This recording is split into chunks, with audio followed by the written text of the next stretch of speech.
H1B visa fee పెంపు విషయంలో Trump కి బిగ్ షాక్ తగిలింది. ఫీజు పెంపును వ్యతిరేకిస్తూ కోర్టును ఆశ్రయించారు America chamber of commerce. Columbia district కోర్టులో పిటిషన్ వేశారు ఛాంబర్ ఆఫ్ కామర్స్ సంబంధించిన ప్రతినిధులు. ట్రంప్ నిర్ణయం చట్ట విరుద్ధమని చెప్పి ఛాంబర్ ఆఫ్ కామర్స్ అంటోంది. ట్రంప్ అధికార పరిధిని దాటి నిర్ణయం తీసుకున్నారని చెప్పి ఛాంబర్ ఆఫ్ కామర్స్ అంటోంది.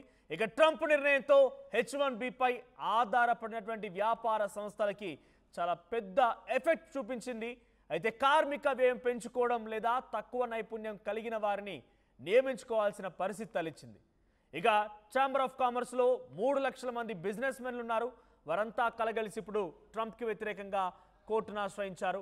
సో మొదటి నుంచి కూడా ట్రంప్ తీసుకున్న నిర్ణయం అది బర్త్ విషయంలో కానివ్వండి, చైల్డ్ బర్త్ విషయంలో కానివ్వండి, ఆ తర్వాత ఇప్పుడు జరిగేటువంటి ఈ విషయంలో కానివ్వండి, H1B వీసా విషయంలో కానివ్వండి, ప్రతి దాంట్లో కూడా టారిఫ్ల విషయంలో కూడా ప్రతిదీ కూడా అక్కడి లోకల్ నేషనలిస్టులే అంటే అమెరికన్ దేశస్తులే ఆయన పైన ఫిర్యాదు అందిస్తున్నారు, ఆయన ఛాలెంజ్ చేస్తున్నారు. గతంలో కూడా ఒక అమెరికన్ ఎకనామిస్ట్ ఆయన ఏం చెప్పారంటే ఇండియాని ఏనుగుతో పోలుస్తూ వాళ్ళ దేశం చూడండి అత్యంత బలవంతులైన దేశం, 140 కోట్ల మంది జనాభా కలిగిన దేశం, వారిపైన ఎలకల నీ అస్త్రాన్ని ప్రయోగించి అనవసరంగా అబాసు పాలు కావద్దని చెప్పి ఇండియాని ఏనుగుతో అటు అమెరికాని ఎలకతో పోల్చాడు. ఇదొకటే కాదు, ఆయన చైల్డ్ బర్త్ విషయంలో కూడా హుటాహుటిన చాలామంది సిసెక్షన్కి వెళ్ళిపోయి ఇబ్బందులు పడిపోయారు.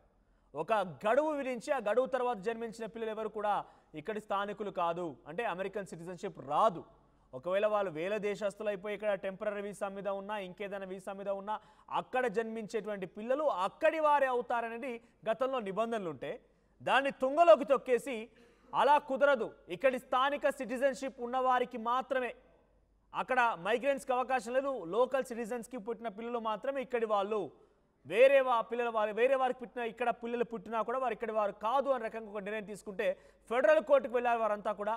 ఫెడరల్ కోర్టు ట్రంప్ నిర్ణయాన్ని తప్పుపట్టింది. ఆ తర్వాత సుప్రీంకోర్టుకు వెళ్ళారు. సుప్రీంకోర్టు కూడా కొంత దాన్ని హోల్డ్లో పెట్టింది, లేదంటే అమెరికా అధ్యక్షుడు డొనాల్డ్ ట్రంప్కి సానుకూలంగా తీర్పు వచ్చినా కూడా కొన్ని సందర్భాలు చర్చ జరిగింది.